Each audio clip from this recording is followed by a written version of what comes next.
गुरुर्ब्रह्मा गुरुर्विष्णु गुरुर्देवो महेश्वरः गुरु साक्षात् परम ब्रह्म।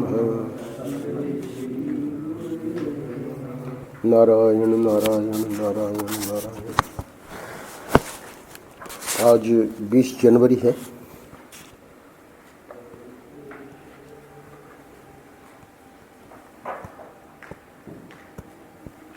गोपालगढ़ में ये सत्संग में आज महाराष्ट्र का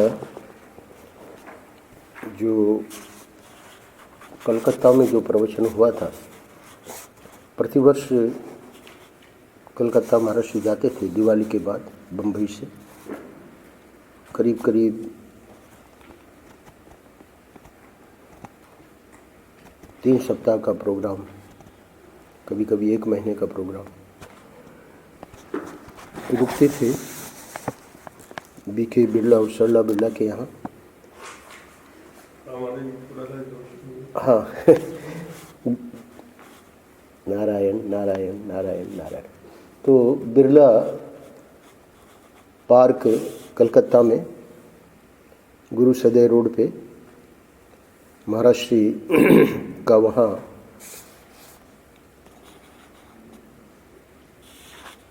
प्रतिवर्ष बिरला पार्क में ही रुकते थे। उनकी विशेष व्यवस्था थी महाराष्ट्र की। और प्रतिवर्ष गीता पर ही बोलते थे। कई वर्षों से गीता, जैसे इस वर्ष पहला अध्याय, अगले वर्ष दूसरा, तीसरा। हम जब 1982 में महाराष्ट्र की सेवा में शिवरात्रि के बाद, संन्यास के बाद आए, तो उस समय 11वां अध्याय, महाराष्ट्र 11वें अध्याय तक पहुंच गए थे और 11वें अध्याय पर प्रवचन हुआ। उसके अगले वर्ष 12वें अध्याय पे, तो 84 में महाराष्ट्र ने नियम ले लिया कि हम प्रवचन नहीं करेंगे, प्रश्नों के उत्तर देंगे। तो 82 और 83 इसमें तो 11वें और 12वें अध्याय पे प्रवचन हुए। फिर 84 से 84, 85 और 86, 13, 14 और 15, इन 3 अध्यायों पर जो महाराष्ट्री स्वतंत्र रूप से श्लोक के ऊपर बोलते थे, तो वो बंद कर दिया। तो ये लोग भी बड़े बुद्धिमान थे, तो इन्होंने कहा कि हम श्लोक वाइज प्रश्न तैयार करेंगे और आप कृपा करके हमको उन्हीं अध्यायों पर जो आप प्रवचन करते थे, तो प्रश्न का उत्तर देकर उन्हीं अध्यायों पर बोलिए। 13वें अध्याय में एक और भी बात हुई। हर बार बिरला पार्क में, यानी उनका जो निवास स्थान है, मुझे पता नहीं है राजेंद्र वहाँ गए कि नहीं। गुरु सदय रोड पे शायद आपका जाना नहीं हुआ होगा। तीनों भाइयों का, पहले उनकी कोठी, फिर दूसरी कोठी, फिर तीसरी कोठी, बड़ा व्यवस्थित। और जो आखिरी जो था वही बीके बिरला, सरला बिरला का था। और उसमें पार्क बाकायदा वहीं पे प्रवचन होते थे। 250-300 आदमी आराम से बैठ सकते हैं। तो 13वें अध्याय पे सरला बिरला ने बताया कि इस बार पार्क में नहीं होगा, यानी जिन महाराष्ट्र का जहाँ निवास स्थान था, बस वहीं से थोड़ा चल के, और इनकी कोठी थी और इसके पीछे बहुत बड़ा पार्क था। तो महाराष्ट्र ने पूछा क्यों, क्या बात हुई? तो बताया कि जो बगल में कोठी है, तो प्रातः वो लोग देर से उठते हैं और हम लोगों के ये कार्यक्रम से उनको विक्षेप होता है। तो इस बार हमने हॉल में रखा है। तो 13वें अध्याय के बाद 13वां, 14वां, फिर 15वें अध्याय में पता नहीं क्या हुआ, वापस पार्क में 15वां अध्याय हुआ। तो ये जो 13वां अध्याय जिसमें आज हम प्रवेश करने जा रहे हैं, गीता दर्शन 11, जो अध्याय पे प्रवचन करते थे तो वो छप जाते थे, तो क्रम से 1, 2, 3, 4 ऐसे करके, क्योंकि किसी में 2 अध्याय आ गए, तो ये 11 में 13वां अध्याय छपा है। बाद में आगे चल के अब बहुत सारे छोटे छोटे हो गए, तो सबको मिला के यानी 15 अध्याय जो बिरला पार्क में हुए उनके 3 खंड, तो इस समय ये छोटे छोटे अध्याय सब निकाल दिए, मतलब बिक गए, और ये जो है 3 खंडों में 15 अध्याय थे, क्योंकि 1986 ही आखिरी था, 87 में महर्षि ने लीला स्मरण कर ली। पर महर्षि को पता था, तो इसलिए 15वें अध्याय के अंत में उन्होंने बताया है कि यहाँ पर गीता का मुख्य प्रवचन पूरा हो जाता है। 16-17 अपेंडिक्स है, यानी जो भी भगवान को कहना है, और 18वां अध्याय उपसंहार है। तो 15वें अध्याय तक ही असली जो भगवान को गीता सुनानी थी। तो 13वें अध्याय में आज हम देख रहे हैं, महर्षि बताएंगे ईश्वर की भक्ति का चमत्कार। ऐसा है कि भगवान ने 13वें अध्याय में एक बहुत महत्वपूर्ण बात अर्जुन को बताई। 20 साधन ज्ञान के, क्योंकि ये ज्ञान प्रधान अध्याय है। 13वां अध्याय जो है, 12वां अध्याय भक्ति योग है, अध्याय का नाम ही भक्ति योग है।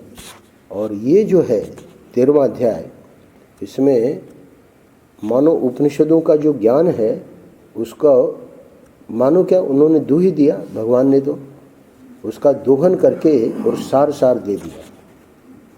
13, 14, 15। तो ये ज्ञान के जो अंतिम माने जाते हैं 6 अध्याय, 13 से लेकर 18 तक, और प्रथम 6 कर्म योग प्रधान, और बीच के 6 जो है वो भक्ति योग प्रधान। तो ज्ञान का ये जो 13वां अध्याय है, इसमें जो महर्षि कह रहे हैं ईश्वर की भक्ति का चमत्कार, तो वहाँ तो ज्ञान की चर्चा है, तो ईश्वर की भक्ति का चमत्कार 13वें अध्याय में महर्षि कैसे सुना रहे हैं।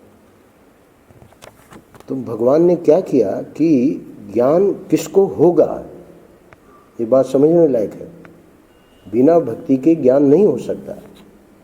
तो ज्ञान के 20 साधन भगवान ने स्वयं 5 श्लोकों में गिनाए। 7, 8, 9, 10, 11 ये 5 श्लोक हैं, उसमें 20 साधन कि ये अगर हमारे जीवन में आ जाए तो ज्ञान होना कठिन नहीं है। उन्हीं 20 साधनों में जो सबसे मुख्य साधन है वो है भक्ति। भगवान कहते हैं, मयि चानन्य योगेन भक्तिरव्यभिचारिणी विविक्त देश सेवित्वम अरतिर्जन संसदि। इस श्लोक में 3 बताए हैं, 5 श्लोकों में 20 गिनाए हैं। तो प्रथम पंक्ति में भक्ति को लिया है। मयि च अनन्य योगेन भक्ति ही अव्यभिचारिणी। महर्षि कहते हैं कि व्यभिचार जैसा शब्द भगवान को क्यों प्रयोग करना पड़ा। व्यभिचार कोई अच्छा शब्द नहीं है, यहाँ उसका उल्टा प्रयोग कर रहे हैं, अव्यभिचारिणी। हम लोग जो हैं भक्ति नहीं कर पाते भगवान की, क्यों? क्योंकि हमारी संसार की भक्ति बनी हुई है। भगवान कहते हैं कि मेरे में जिसकी अव्यभिचारिणी भक्ति है, यानी मेरे से ही मतलब है, जैसे मीरा थी, जैसे चैतन्य महाप्रभु थे, जैसे तुकाराम, नामदेव। माम च मयि चानन्य योगेन अनन्य योगेन।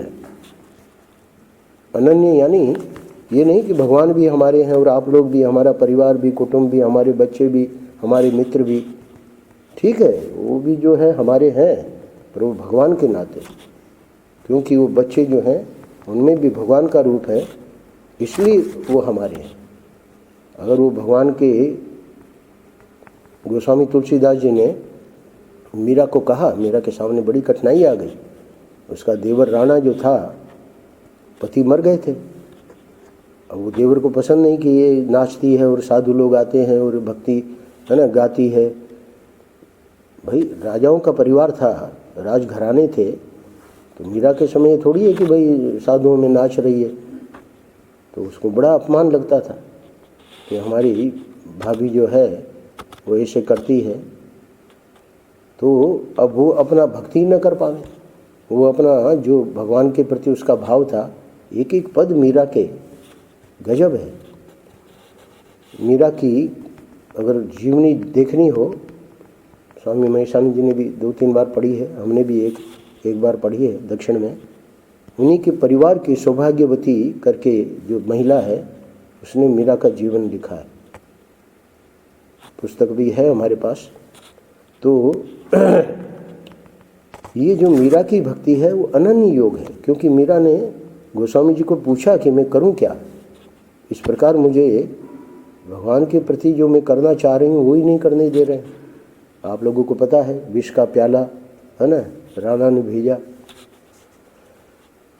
जहर है ना, सांप, और वो सांप माला हो गया, वो तो भगवान का चमत्कार है ना। तो भक्ति अनन्य और अव्यभिचारिणी, तो ये जो है उस ईश्वर की भक्ति का चमत्कार आज महाराज श्री बता रहे हैं, क्योंकि वही भक्ति हमको ज्ञान देगी। ज्ञान कोई मामूली वस्तु नहीं है। ज्ञान का अर्थ है कि व्यक्ति स्वयं ईश्वर स्वरूप हो जाता है।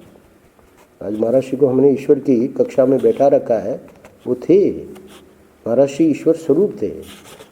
उस स्थिति में लाखों करोड़ों में कोई एक पहुंच पाता है, भगवान ने स्वयं गीता में कहा। तो कैसे पहुंचते हैं? महाराज श्री को भगवान का साक्षात्कार हुआ, भगवान ने दर्शन दिए महाराज श्री को, और उसका चमत्कार देखा गया कि वेदांत की कोई ऐसी बात नहीं थी। बड़े बड़े दिग्गज विद्वान बनारस के महाराज चरणों में महाराज श्री के बैठ के और सुनते थे महाराज श्री को। तो ये चमत्कार हमारे आपके जीवन में भी हो सकता है, पर उसके लिए हमको करना पड़ेगा। क्या करना पड़ेगा? हम तो ज्ञान चाह रहे हैं ना, तो ज्ञान के लिए पहले भक्ति करनी पड़ेगी, उसी को समझा रहे हैं। भगवान को सकल सूरत से जानना नहीं होता, मानना होता है। भगवान को हम सकल सूरत से, भगवान राम है, भगवान कृष्ण है, तो जानते हैं, है ना, और वो जानना नहीं है, वो मानना है। क्यों?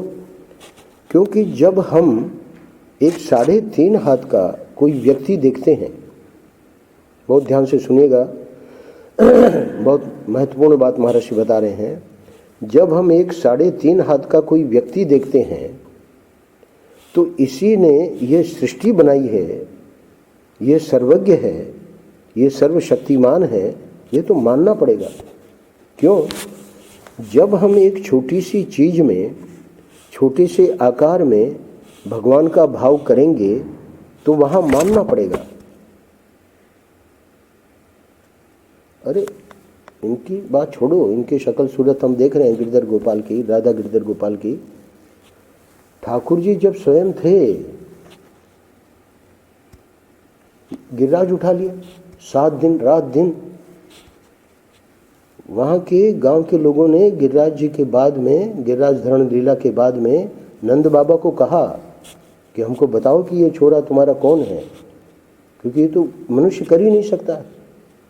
कैसे 7 दिन तक उठा के रखा, दिन रात, एक उंगली पे। अब बेचारे नंद बाबा बड़े घबरा गए कि ये लोग तो मुश्किल से तो बच्चा पैदा हुआ है ना, वृद्धावस्था में, और ये तो कह रहे हैं कि ये कौन है। तो उनको कहना पड़ा कि गर्गाचार्य जब आए थे, इनका नामकरण किया था, वो कि वही श्लोक उन्होंने गांव वालों को सुनाए कि इसमें ईश्वर का सामर्थ्य है, ये तुम्हारे बालक में। गर्गाचार्य जी वाले जो श्लोक थे उनको सुना दिया गांव वालों को। तो अब देखिए गांव वालों को विश्वास नहीं हो रहा। क्यों? क्योंकि उतना छोटा बालक कैसे धारण कर लेगा गिरिराज। वही महाराज बता रहे हैं कि 3.5 हाथ का कोई व्यक्ति जब हम देखेंगे, तो इसी ने ये सृष्टि बनाई है ना, ये सर्वज्ञ है, ये सर्वशक्तिमान है, ये तो मानना पड़ेगा ना। तो उसी को और स्पष्ट करके बता रहे हैं कि जब हम एक छोटी सी चीज में, छोटे से आकार में भगवान का भाव करेंगे तो वहां मानना पड़ेगा, पर हमको तो जानना है, हमको मानने से संतोष नहीं है, क्योंकि श्रद्धा से कब तक हमारी श्रद्धा डिग जाएगी। हमको महाराष्ट्री जानना है। तो सुनो, जानने के लिए क्या करना पड़ेगा। लेकिन जब उसमें पूरी भक्ति जावेगी, यानी वही जो मैंने श्लोक बोला, भगवान कह रहे हैं अनन्य योग से और अव्यभिचारिणी भक्ति, इसको कहते हैं पूरी भक्ति। हमारा व्यभिचार है, हम तो संसार से हमारा ज़्यादा प्यार है। ठीक है, सत्संग में बैठ लेते हैं, थोड़ा सुन लेते हैं स्वामी जी का, प्यार हमारा किससे है? हर एक को अपने छाती पे हाथ रख के और देखना है, प्रश्न करना है, तो स्पष्ट उत्तर आवेगा कि हम तो भगवान को भी इसलिए चाह रहे हैं कि हमको संसार चाहिए।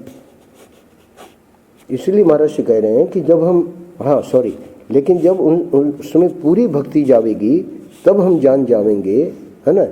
तो पूरी भक्ति जाने का तो बहुत बहुत कठिन है।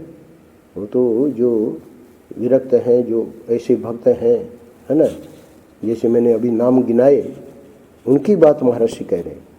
तो वो जान जावेंगे, क्या जान जावेंगे कि यह कितना बड़ा है। कौन? ये जो दिख रहा है, ये जो लाला हमको दिख रहा है, ये जो लड्डू गोपाल है ना। संत लोग कहते हैं कि अरे अभी गर्मी पड़ रही है और मार पसीना हो रहा है, तो तुम्हारे ठाकुर जी स्विच ऑन नहीं कर सकते, पंखा है। ये तो इनका, और आप कहते हो कि पूरी सृष्टि की उत्पत्ति स्थिति प्रलय करते हैं। तो ये तो हमारा भाव है ना कि यही ठाकुर जी जो है, उसी को महर्षि समझा रहे हैं कि लेकिन जब उसमें पूरी भक्ति जावेगी तो क्या चमत्कार होगा, सुनो। तब हम जान जावेंगे कि यह कितना बड़ा है। कौन? ये हमारा ठाकुर जो यहाँ गिरधर गोपाल के रूप में दिख रहा है, वही सब ये संभाले हुए है। ये नहीं, गोपालगढ़ नहीं, भारत नहीं, विश्व नहीं, अनंत कोटि ब्रह्मांड, पूरा कॉस्मोस। कॉस्मोलॉजी में दिखाते हैं कितने अगणित नक्षत्र है। ये सूर्य हमारा कुछ नहीं है, इससे हजारों लाख गुना बड़े बड़े नक्षत्र हैं। वो सब इनके एक एक रोम में, देखो महर्षि आगे बता रहे हैं, कह रहे हैं कि यह कितना बड़ा है कि देश काल और द्रव्य की कल्पना उसके अंदर, उसके यानी ठाकुर के अंदर, उसके एक कण में होती रहती है। एक कण में यानी एक रोम रोम में। अनंत कोटि ब्रह्मांड है ना, दिखाते हैं चित्र में। शेष सैया पे भगवान सोए हैं, उनके रोम रोम से, है ना, अनंत कोटि ब्रह्मांड। अब चित्र में दिखाएंगे भी तो बहुत कठिन हो जाएगा, पर फिर भी दिखाते हैं। क्या हो रहा है? वही ठाकुर जिनको हम अभी मंगला आरती किए, है ना, वो सीमित नहीं है।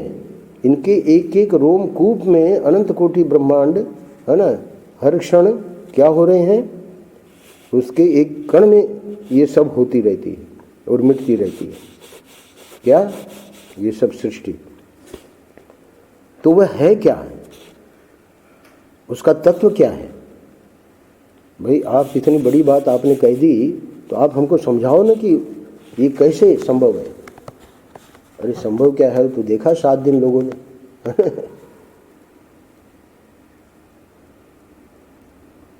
तो सुनो, तत्व अगर जानना चाहते हो सुनो। जैसे आभूषण हम बहुत देखते हैं, है ना। छोटा बच्चा चमकता हुआ आभूषण देखता है, पहनता भी है। उसको माँ ने पहना दिया छोटे छोटे कंगन, है ना, और वो बड़ा खुश है ना, उसको देख के। सोने के है ना, लेकिन वह सोने को नहीं पहचानता है। खुश तो है, पर उसको नहीं मालूम है कि ये लाखों रुपए के हैं, जो माँ ने पहना रखे हैं, उसमें हीरे लगे हैं, है ना। लाख क्या, करोड़ रुपए तक होता है। कल्पना करो, अब उसने करोड़पति क्या, अरबपति का बेटा है, पहना दिया माँ ने, तो वो पहनता है। ध्यान से सुनिएगा, छोटा बच्चा चमकता हुआ आभूषण देखता है, पहनता भी है, लेकिन वह सोने को नहीं पहचानता है, उसको क्या पता है कि इतनी कीमत होती है? उसको तो पता ही नहीं कि क्या होता है, रुपए क्या होते हैं यही नहीं पता। उसको दिखाओ 100 का नोट है ना, वो तो फाड़ के फेंक देगा। उसी प्रकार भगवान को जो लोग बहुत छोटे रूप में देखते हैं, वे आभूषण तो पहनते हैं, परंतु आभूषण स्वर्ण है यह ज्ञान उनको नहीं होता। तो छोटे रूप में हम लड्डू गोपाल के रूप में देख रहे हैं, है ना, तो हमारी स्थिति क्या है? हम बच्चे हैं, क्योंकि अज्ञानी है ना। तो बच्चे हैं मतलब भाव कर रहे हैं, सब कुछ कर रहे हैं, पर हमको ये नहीं पता है कि ये क्या है। जैसे उस बच्चे को पता नहीं है कि स्वर्ण क्या है ना। तो अब बोले कि कैसे पता लगेगा? यही बच्चा जब बड़ा हो जाएगा, वहाँ नहीं लिखा है, यही बच्चा जब यानी बड़ा हो जाएगा और उसको पता लगेगा कि सोने का क्या मूल्य होता है, हमको जो पहनाए गए थे, है ना, जो तिजोरी में रखे हैं, करोड़ों रुपए के हैं, जब सोने से प्रेम होगा, सोने से प्रेम होगा मतलब जब उसकी वैल्यू हम जानना चाहेंगे। संसार में बहुत सारी ऐसी चीज़ें हैं, है ना, पर सब थोड़ी जानते हैं कि किसकी क्या वैल्यू है। कल कोई बता रहे थे कि एक है कोई तो बड़े कीमती पेन रखता है और चश्मा और क्या क्या, है ना, सूट पहनता है। तो थोड़े से वो थे, आलोचक थे। तो खैर हर एक के अपने अपने शौक़ होते हैं, हर व्यक्ति स्वतंत्र है, तो आलोचना करने वाले करते रहें। तो वो जब उससे प्रेम होगा तब पता लगावेंगे कि ये क्या है ना। कितने लाख रुपए का सूट है, अपना नाम लिख रखा है सोने से, उसको नीलाम कर दिया। तो खैर हमको तो ये सब बातें पता नहीं होती है, पर ये लोग आते हैं तो सुनाते हैं, कुछ प्रो होते हैं, कुछ अगेंस्ट होते हैं, तो सभी प्रकार की बातें सुनने को मिलती है। तो सोने से प्रेम होगा तब पता लगावेंगे कि ये क्या है। तो भगवत तत्व का ज्ञान तब होता है जब हमारे जीवन में भक्ति आती है। महर्षि को ज्ञान कब हुआ? जब भगवान ने दर्शन दिए। उसके बाद कहते हैं जो उपनिषद का मैं ग्रंथ उठाता था, वो ग्रंथ अपने आप जब अपना ये करता था, रहस्य प्रकट कर देता था। क्यों? क्योंकि भक्ति महर्षि के जीवन में पहले आई। इसलिए कह रहे हैं कि भगवत तत्व का ज्ञान तब होता है जब हमारे जीवन में भक्ति आती है। यानी पहले इसको भक्ति को जम के करना पड़ेगा। सीधे जो वेदांत में छलांग लगाते हैं हमारे जैसे, है ना, उनका काम नहीं बनना है। इसीलिए तो हमने राम भैया को बुलाया कि भाई आप हमको भक्ति के प्रसंग सुनाइए। कितना बढ़िया सुनाता है। जब परमात्मा का ज्ञान होता है तो जैसे आभूषण और स्वर्ण में फर्क नहीं है, इसी प्रकार आत्मा और परमात्मा में कोई फर्क नहीं रह जाता। बिरला पार्क में बड़े बड़े, है ना, सेठ लोग वहाँ बैठे हैं कलकत्ता के, उनके बीच में महर्षि को 13वां अध्याय बोलना पड़ रहा है ना। कितना कठिन है समझाना, पर फिर भी सरल करके समझा रहे हैं कि क्योंकि सेठ लोग तो जानते हैं सोने की क्या कीमत है, तो दृष्टांत दे के सोने का बता रहे हैं कि इसी प्रकार जब आप लोगों के मतलब हम लोगों के जीवन में जब भक्ति आवेगी, तो भक्ति आने के बाद की कक्षा है कि ज्ञान क्या है, ये अनंत कोटि ब्रह्मांड कैसे क्या भगवान के हर एक एक रोमकूप में, है ना, बहुत गजब है। तो बोले कि उससे फिर क्या पता क्या लगेगा? बोले कि देखो अब पता लग गया ना कि वो आभूषण और स्वर्ण। तो स्वर्ण क्या था? तत्ववाद। आभूषण क्या था? जो बच्चा पहने हुए था। तो वो जो स्वर्ण है और आभूषण है कोई दो थोड़ी है। वो स्वर्ण ही तो सुनार ने उसको कंगन का रूप दे दिया। हम कहें कि वो कंगन को तुम रख लो और हमको स्वर्ण स्वर्ण दे दो, तो आप क्या देंगे? हमको कुछ नहीं दे सकते, क्योंकि कंगन कुछ नहीं है, स्वर्ण रूप ही है। तो ये जो ठाकुर जी हैं हमारे, ये सच्चिदानंद रूप है। सच्चिदानंद ही, सच्चिदानंद हमारे महंत जी नहीं, सच्चिदानंद यानी जो तत्व है सच्चित आनंद। तो लोगों को भ्रम हो जाता है जो मैं सच्चिदानंद कहता हूँ, है ना, तो इसलिए मुझे कहना पड़ता है। सच्चित आनंद जो तत्व है ना, वही सब ये सब बना हुआ है। जैसे स्वर्ण ही हजारों यहाँ माताएं बैठी हैं, देवियां, उन आभूषण से इतना प्रेम होता है माताओं को, पर वहाँ है क्या? इनको लोहे का बना के दे दो, पहनेंगे? कोई नहीं पहनेगा। वो तो स्वर्ण की ही कीमत है। तो उस स्वर्ण के हजारों आभूषण है, पर वहाँ है क्या? स्वर्ण। स्वर्ण को स्वर्णकार ने इतना बढ़िया रूप दे दिया है कि जब उनको पहनते हैं तो क्या आनंद आता है, देखने वाले को भी और पहनने वाले को। तो इसलिए महर्षि कह रहे हैं कि आभूषण और स्वर्ण में फर्क नहीं है। ये मत समझना कि आभूषण अलग चीज़ है, स्वर्ण अलग चीज़ है। इसी प्रकार आत्मा और परमात्मा में कोई फर्क नहीं रह जाता। जितने हम लोग बैठे हैं, कौन हो आप? मैं गोविंदानंद हूँ। क्या कर सकते हो? अरे महाराज, अब तो हम तो जीव हैं, हम तो अल्पज्ञ है ना। ईश्वर सर्वज्ञ है, हमारे गिरधर गोपाल। महर्षि कह रहे हैं कि ये जो आत्मा है, हम सब आत्मा रूप से बैठे हैं, और वो जो परमात्मा, उसमें फर्क नहीं रह जाता। क्यों? क्योंकि आत्मा भी सच्चिदानंद है, परमात्मा भी सच्चिदानंद है। तो हम क्यों फिर अपने को छोटा मान रहे हैं? क्योंकि हम अपने को ये देह मान रहे हैं। महर्षि की आज महिमा क्यों है? क्योंकि उन्होंने अपने को तत्व रूप से जाना। इसलिए महर्षि के एक वाक्य में बोल देता हूँ, विषय कठिन है। आप लोग जो देख रहे हो वो मैं नहीं हूँ। ध्यान से सुनिएगा, महर्षि क्या कहते थे? आप लोग जो देख रहे हो वो मैं नहीं हूँ, मैं जो अपने को बताता हूँ वो मैं हूँ। तो महर्षि अपने को क्या बताते थे? सच्चिदानंद। सच्चित आनंद मेरा स्वरूप है। जो परमात्मा का स्वरूप है वही मेरा स्वरूप है। तो स्वर्ण जो है ना, धातु एक है, अब उसमें आभूषण कई बना लो। तो जो आत्मा और परमात्मा है वो धातु रूप से महर्षि बता रहे हैं एक ही है, दो नहीं है। हम महर्षि को देख रहे हैं व्यक्ति, जैसे हम खाते हैं, पीते हैं, है ना, चलते हैं। शर्मा जी ने बहुत बढ़िया बात कही। सरला को कहा कि पावन प्रसंग पढ़ो महर्षि का, तब समझ में आएगा कि महर्षि कौन है। महर्षि ने वहाँ दिखाया है, मतलब सरला को ही नहीं, हम सबको जो जानना चाहते हैं कि महर्षि कौन थे, पावन प्रसंग में पढ़ने से पता लगेगा।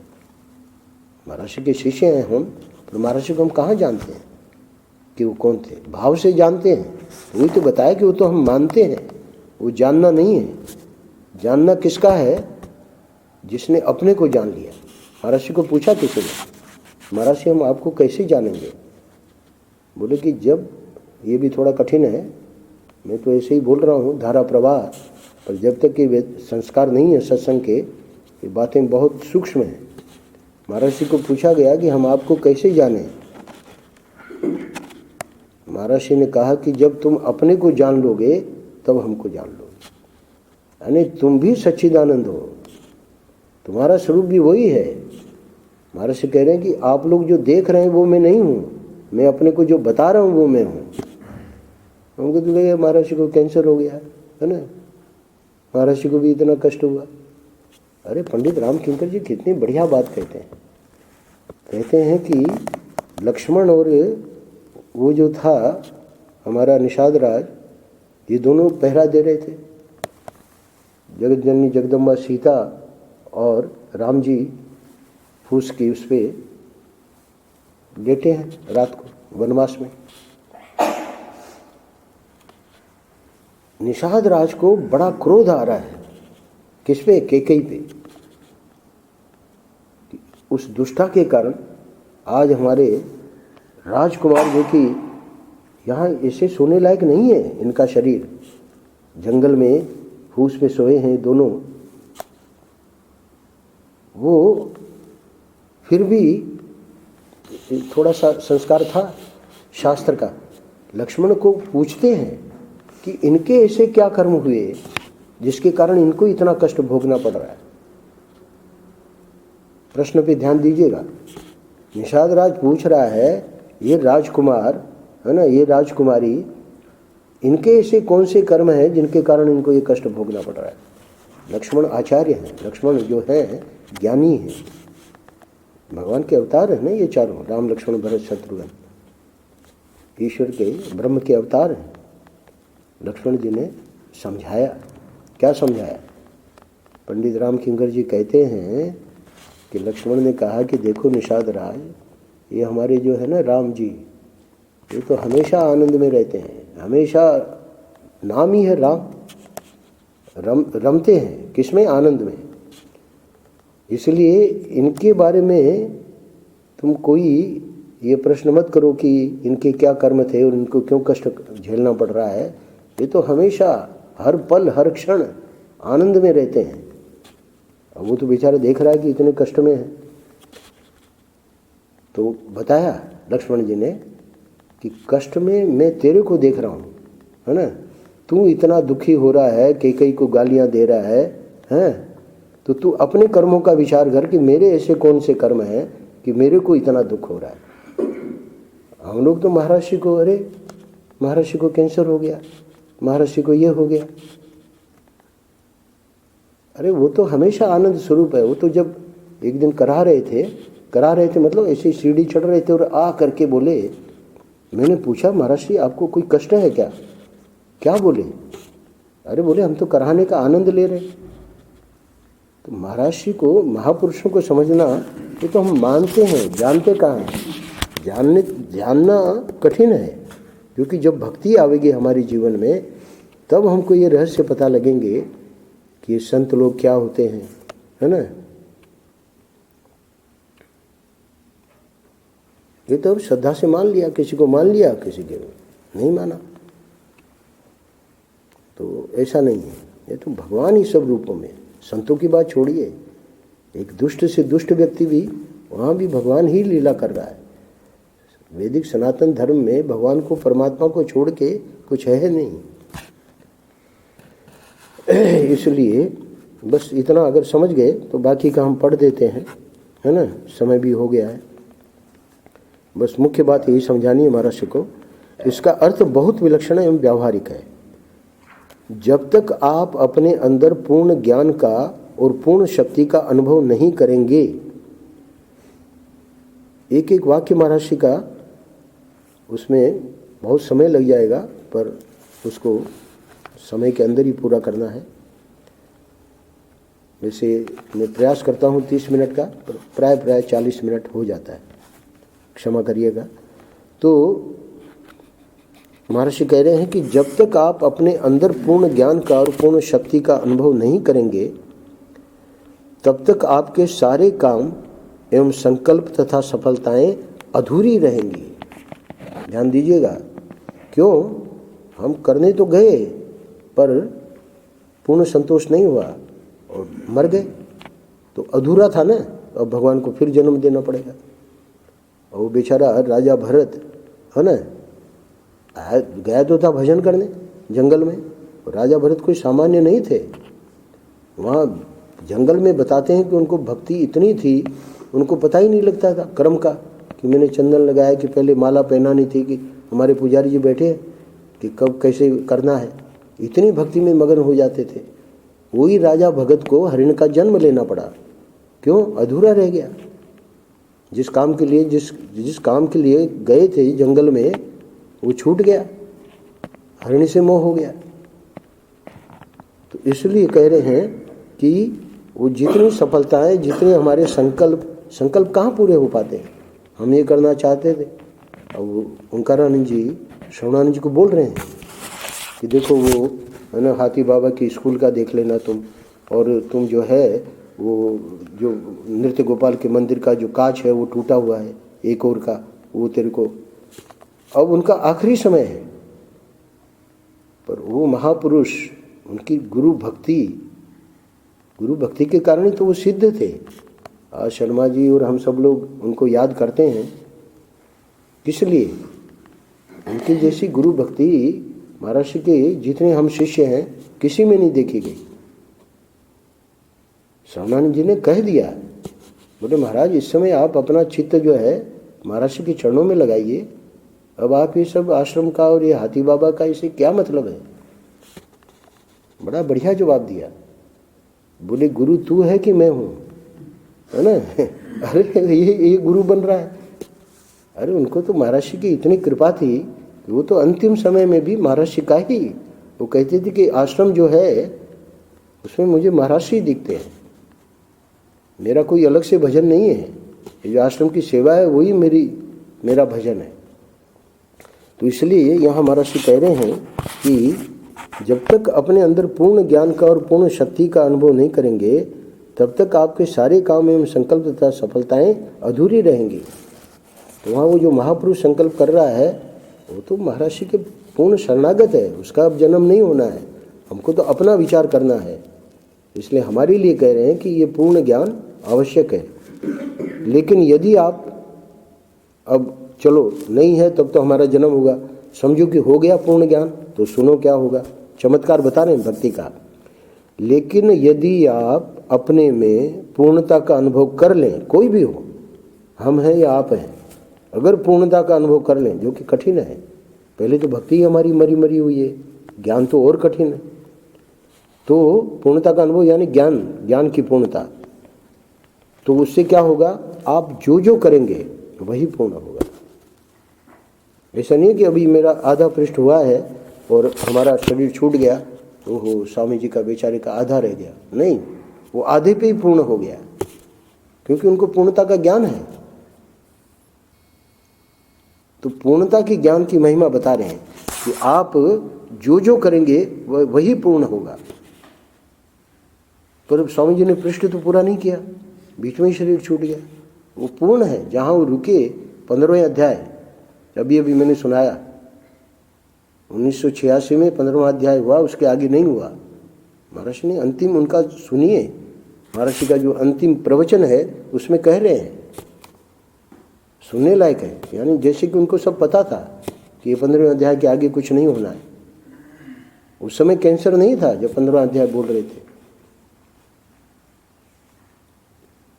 अद्भुत है। तो वो पूर्ण है महर्षि की प्रत्येक, ये पूरा का पूरा वाक्य महर्षि पे घट जाएगा। किसी भी ज्ञानी पे आपके जीवन में उत्साह बने रहेगा, कभी टूटेगा नहीं। किसका? ज्ञानी के लिए कह रहे हैं। उनका उत्साह देखिए, सुबह देखिए उठते हैं, उसके बाद रात को सोते हैं उतने ही फ्रेश।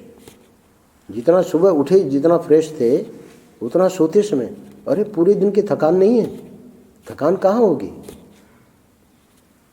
देखिए जीवन में उत्साह बना रहेगा, कभी टूटेगा नहीं, आपको हमेशा सफलता मिलेगी, कहीं विफलता है ही नहीं। ऐसे कैसे महाराज? अरे यही तो है रण छोड़ राय, रण छोड़ राय भगवान की जय। अरे रण छोड़ राय ये विफलता नहीं है क्या? नहीं, ये सफलता है। भगवान की हर क्रिया में, ज्ञानी हो या भगवान हो, उनकी लीला हो, सफलता है। विफलता भी सफलता के रूप में हम लोग जयकारा बुलवाते हैं, है ना। इसका अर्थ ये नहीं है कि भाई युद्ध में जीते तभी आप सफल हुए। अरे जहाँ छोड़ना है तो रण छोड़ के, तो ये बुद्धिमान व्यक्ति तो कर सकता है। कल राजेंद्र कुछ बात बता रहे थे, बोले हमको नहीं लगता कि हम जाके किसी को पूछें, कहें। हमने कहा महाराज आपको बिल्कुल ठीक प्रेरणा दे रहे हैं, ज़रूरत क्या है? कोई ज़रूरत नहीं है। हम अपने में संतुष्ट हैं कि नहीं। ये तो जो छुटभैया लोग होते हैं वो लोग सब, है ना, पता लगाओ क्या हुआ, किसने किया। अरे करने वाले करते रहते हैं, हाथी चलता रहता है, कुत्ते भौंकते रहते हैं, हाथी को कोई फर्क पड़ता है क्या? कभी आप दुखी नहीं होंगे। देखिए क्या एक एक वाक्य देखिए महर्षि का, हम तो एक एक क्षण में दुखी होते रहते हैं। कभी ये व्यक्ति दुखी हो ही नहीं सकता। क्यों? धर्म पर है, वो अपना कर्तव्य कर्म ठीक कर रहा है, कोई बेईमानी नहीं कर रहा है। और जो बेईमानी करेगा उसको हमेशा सजग रहना पड़ेगा, कब पकड़ा जाऊं। नोटबंदी में क्यों लोग दुखी हो गए? सब गलत काम कर रखे थे, इनको कुछ फर्क पड़ा? कुछ नहीं।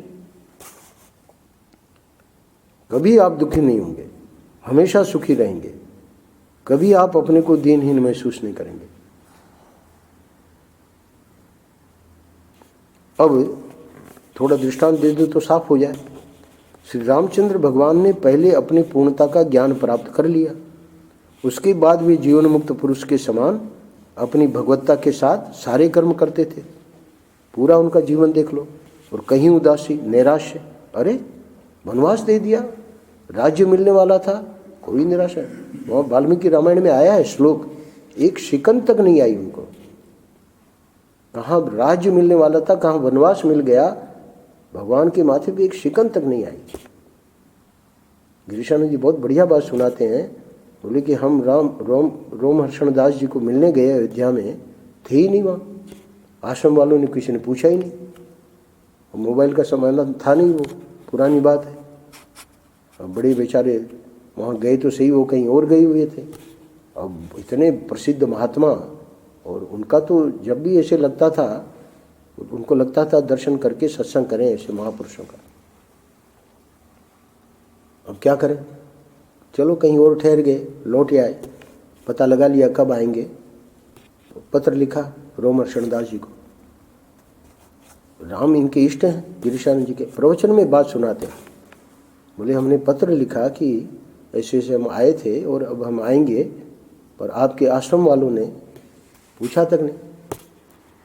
पत्र आया रोमहर्षण दास जी का, क्षमा मांगी कि आप क्षमा करिएगा, है ना, आपको ये इस प्रकार अनुभव हुआ। और अगला वाक्य क्या लिखा, राम के परम भक्त रोमहर्षण दास जी गिरीशानंद जी को शिक्षा दे रहे हैं। अगले वाक्य में क्षमा मांग के अगले वाक्य में कह रहे हैं कि हमको ये नहीं भूलना चाहिए कि हम उन्हीं राम के भक्त हैं जिनको राज्य मिलने वाला था और दूसरे दिन वनवास मिल गया और एक शिकन तक नहीं आई। यानी हम शिकायती राम बन कैसे रहे हैं? हम क्या राम के भक्त नहीं हैं? क्या हुआ? नहीं, आश्रम वालों ने पूछा तो क्यों, महात्मा को क्यों कहना है, कोई ज़रूरत नहीं। शिक्षा दी, ये क्यों सुनाते हैं? ये हम लोगों को शिक्षा दे रहे हैं गिरीशानंद जी। अगर हम सच्ची भक्ति, यही तो बोल रहे हैं, ईश्वर की भक्ति का चमत्कार, भक्ति में कहीं शिकायत नहीं है, कोई शिकवा शिकायत नहीं है। अरे ठाकुर जी ने इतनी इस उम्र में इतना बढ़िया परफेक्ट रखा है ना, बड़ा आनंद ले रहे। नहीं महाराज, इधर भी दुख है, इधर भी कष्ट है ना, ये भी दुख रहा है। अरे तो 70 साल 80 साल की उम्र में ये नहीं होगा तो और कब होगा? तो कह रहे हैं कि भगवान ने, राम ने क्या किया, कोई उदासी कोई नैराश्य उनके जीवन में नहीं। संपूर्ण समग्रता के साथ भगवान के रूप में उन्होंने संपूर्ण विश्व का हित किया, कल्याण किया। तो ये दृष्टांत देके कह रहे हैं, इसीलिए ये जो ज्ञान है, महर्षि का ज्ञान देखने लायक था, क्या गजब का। ये जो ज्ञान है, ये नहीं सांसारिक ज्ञान नहीं। हम बड़े अपने को चतुर समझते हैं, लोगों को बेवकूफ़ बनाते हैं, लोगों को ठग लेते हैं, पैसा बचा लेते हैं। ये ज्ञान नहीं, ये तो 2 कौड़ी का ज्ञान है। ये तो नरक के लिए हम अपना सीट रिजर्व कर रहे हैं। लोगों को नहीं ठग रहे हैं, अपने को ठग रहे हैं। तो ये ज्ञान नहीं, ठाकुर जी का ज्ञान ऊपर जो बताया, इनके एक एक रोम में अनंत कोटि ब्रह्मांड, वो हमारे ठाकुर, वो हमारे हृदय में बैठे हैं, वो हमारी हर क्षण रक्षा कर रहे हैं। फिर हमको क्या डर है? क्यों हम चोरी और बेईमानी करते हैं? देखिए क्या कहने महर्षि। इसीलिए ये जो ज्ञान है, कौन सा ज्ञान? वेदांत ज्ञान, अध्यात्म ज्ञान, भक्ति का ज्ञान। यह केवल समाधि लगाने के लिए नहीं है, हिमालय में जाने के लिए नहीं है, या केवल आप पहाड़ पर रहें, एकाकी रहें, है ना, हमारे जैसे गोपालगढ़ में दुबके हुए एकांत में किसी से मिलना नहीं है, इसके लिए नहीं है। ये तो भीड़ में भले लोगों में रहें, बुरे लोगों में रहें। महाराज ऐसे कैसे? बोले आप सबको आनंद बांटते रहेंगे। महर्षि का जीवन देखा हमने, पर उसके लिए जो साधना करनी है वो आवश्यक है। ऐसा नहीं है कि बस हाँ चलो सन्यासी हो गए तो अपना शुरू कर दिया, अमेरिका जा रहे हैं, फलानी जगह जा रहे हैं। अरे तो तुम्हारी वासना ले जा रही है, तुम उसके योग्य थोड़ी हो। ठाकुर जी ने दे दिया, 2 मूर्ख लोग, शिष्य लोग, है ना, तुम्हारा जो है सब वहन कर रहे हैं। किसी की निंदा नहीं है। ऐसे भी लोग हैं जो कि जेन्युइन हैं, उनके भक्त लोग ले जा रहे हैं अमेरिका, उनकी निंदा नहीं है। पर ये जो छुटभैया लोग, जिनको कुछ आता नहीं है, एक संस्कृत का श्लोक शुद्ध उच्चारण नहीं कर सकते, है ना, और भागवती जी बन गए, काहे के भागवती जी बन गए तो? ये तो मूर्ख जनता है ना। तो खैर ये तो भारत है, इसलिए कह रहे हैं कि केवल पहाड़ में एकाकी में रहे, अगर ज्ञान हो गया है ना, महर्षि को जब ज्ञान हो गया, सबको लाभ दिया, सबको आनंद बांटा, सबको ज्ञान बांटते रहेंगे, सबको जीवन दान करते रहेंगे। ये तत्व ज्ञान भक्ति के द्वारा प्राप्त होता है ना। ये होता कैसे है महाराज? तत्व ज्ञान भक्ति के द्वारा। पूरा करते हैं। अनन्य, अब मैं इसकी व्याख्या नहीं करूँगा, सिर्फ पढ़ रहा हूँ। अनन्य भक्ति का अर्थ होता है ईश्वर के साथ भक्ति का संबंध रखें जो कभी बदलेगी नहीं। क्योंकि वहाँ आया ना, मई चानन्य योगे न भक्ति रव्यविचारणी। तो महर्षि को समझाना पड़ रहा है कलकत्ता के सेठों को कि अनन्य क्या है ना। मूल में अनन्य शब्द है, श्लोक में। अनन्य भक्ति का अर्थ होता है ईश्वर के साथ भक्ति का संबंध रखें जो कभी बदलेगी नहीं। हमारी बदलती है। क्यों बदलती है? हमारा काम नहीं किया ठाकुर जी ने, हटाओ ठाकुर जी को, है ना। हम दिया नहीं जलाएंगे, क्यों? क्योंकि हमारा नुकसान कर दिया, हमारा बेटा मर गया। सच्ची घटना बता रहा हूँ, महर्षि का चित्र हटा दिया। ये बदलने वाली भक्ति से नहीं। अनन्य भक्ति क्या है? कुछ भी कर दे ठाकुर जी, भक्ति हमारी और दृढ़ होगी, इसमें भी कोई हमारा कल्याण है। फिर आप परिवार में रहिए, ईश्वर की भक्ति बनी है। समाज में जाइए, ईश्वर की भक्ति बनी है। व्यापार में जाइए, राजनीति में जाइए, फंसिए कहीं नहीं। क्यों? फंसने वाला बेचारा दुखी हो जाएगा। फंसिए कहीं नहीं। क्यों? हमको भगवान से मतलब है ना, हमको किसी पार्टी से मतलब थोड़ी है। अगर पार्टी ठीक काम करेगी, भगवान की कृपा से जरूर आएगी। फंसिए नहीं। हम लोग फंस जाते हैं, हमारा आग्रह हो जाता है कि हमको भगवान से, इसीलिए कह रहे हैं वो भक्ति जो है वो बहुत कठिन है। अनन्य भक्ति, हमारी भक्ति तभी है जब हमारी पार्टी जीते। तो ये तो तुम्हारी भक्ति थोड़ी है, ये तो तुम्हारी संसार की भक्ति है, भगवान की भक्ति थोड़ी है। भगवान की भक्ति का मतलब भगवान जो करें उसमें हम खुश हैं, उसको अनन्य भक्ति कहेंगे, बदलेगी नहीं। और फिर आप कहीं रहिए, है ना। बस महर्षि सावधान कर रहे हैं, फंसिए कहीं नहीं। वो फंसावट हमारी होती ही है, क्योंकि हमारा पक्ष बन जाता है। तो जैसे ही पक्ष बना वैसे ही शत्रु सामने खड़े हो गए। सब हमारे लिए सब बराबर है, सब में भगवान है। हम क्यों पक्ष बनाएं, क्यों पार्टीबाजी करें? क्या देखिए, एक मिनट देख लीजिए क्या कह रहे हैं। ईश्वर की असीम एवं अहेतु की कृपा से महापुरुषों का संग एवं सानिध्य प्राप्त कर यदि सत्संगी भी राग द्वेष करे तो समझना कि सत्संग में आकर उसने महात्मा के संग का दुरुपयोग किया। क्या कह रहे महर्षि? अहेतु की कृपा से महापुरुषों का संग एवं सानिध्य प्राप्त कर, हम लोगों को महर्षि का संग मिला, सानिध्य मिला, है ना। और यदि सत्संगी भी राग द्वेष करे तो समझना कि सत्संग में आकर उसने महात्मा के संग का दुरुपयोग किया। देखिए कल भेजा तरुण को कि महाराज को दे देना निमंत्रण, भंडारा है। अपना अपना क्यों राग द्वेष? अपने को कुछ नहीं। अपनी पत्नी, भाई, भतीजा वहाँ भी पहुँच गए। महर्षि प्रश्न कर रहे हैं, ये अपना पक्ष, ये पराया पक्ष, वहाँ भी पहुँच गया। अरे तुम अपने दिल को बनाने के लिए निकले थे कि दिल को बिगाड़ने के लिए निकले थे? क्यों गुरु के पास गए थे? क्यों जप किया था? क्यों साधन स्वाध्याय किया था? अपने को बनाने के लिए निकले। तो फिर ये क्यों पार्टीबाजी है? क्यों द्वेष कर रहे हो? द्वेष जलन है, वहाँ भगवान कभी नहीं आते। जहाँ जिस हृदय में जलन हो रही है, अरे भगवान को तो ब्रह्मा जी कमल पे, है ना, विष्णु शेषशायी ठंडा, और उधर शिव जी कैलाश। इनको तो ठंडक पसंद है, गर्मी बिल्कुल पसंद नहीं है। क्यों स्वाध्याय किया था? अपना जीवन बनाने के लिए। तो इसलिए महर्षि सावधान कर रहे हैं, ध्यान रखो जिससे राग द्वेष मिटे वही सच्चा दर्शन है। वही तो अंतिम यहाँ कह रहे हैं कि फंसिए मत। फंसने का मतलब पार्टीबाजी मत करिए।